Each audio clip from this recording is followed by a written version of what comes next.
Topic 2. External analysis, industry structure, competitive forces, and strategic groups. Explaining performance differences within the same industry. Strategic groups. A strategic group is a set of companies that pursue a similar strategy within a specific industry in their quest for competitive advantage. Strategic groups differ from one another along important dimensions such as expenditures on research and development, technology, product differentiation, product and service offerings, pricing, market segments, distribution channels, and customer service. Mapping strategic groups.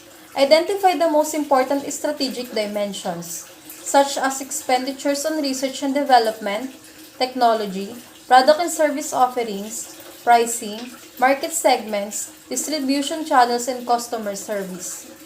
Choose key dimensions for the horizontal and vertical axis, which expose important differences among the competitors. The dimensions chosen for the axis should not be highly correlated. Graph the firms in the strategic group, indicating each firm's market share by the size of the bubble with which it is represented. This is the graph of Exhibit 3.5. The U.S. domestic airline industry provides an illustrative example. Exhibit 3.5 maps the companies active within this industry. The two strategic dimensions on the axis are prices charged and route service.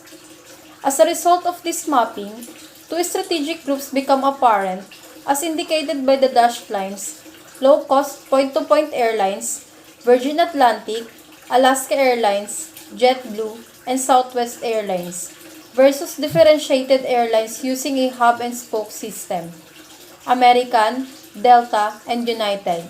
As we can see, the low-cost point-to-point airlines are clustered in the lower left corner because they lend to offer lower ticket prices but generally service a smaller number of routes due to their point-to-point operating system. The differentiated airlines offering full services using a hub-and-spoke route system are the so-called legacy carriers. These second strategic groups cluster in the upper right corner because their tickets prices tend to be somewhat higher due to the frequently higher cost structures. They usually offer many more routes than the point-to-point low-cost carriers, made possibly by use of the hub-and-spoke system. This functional level strategy allows the legacy airlines to offer many different destinations. For example, Delta's main hub is the Atlanta, Georgia. If you were to fly Seattle, Washington to Miami, Florida, you would stop to change planes in the Delta's Atlanta hub on your way. The strategic group mapping in Exhibit 3.5 provides some additional insights. Competitive rivalry is the strongest between firms that are within the same strategic groups. The external environment affects strategic groups differently. The 5 competitive forces affect strategic groups differently. Some strategic groups are more profitable than others. Mobility barriers. Although some strategic groups tend to be more profitable and therefore more attractive than others, mobility barriers restrict movement between two groups. These are industry-specific factors that separate one strategic group from one another.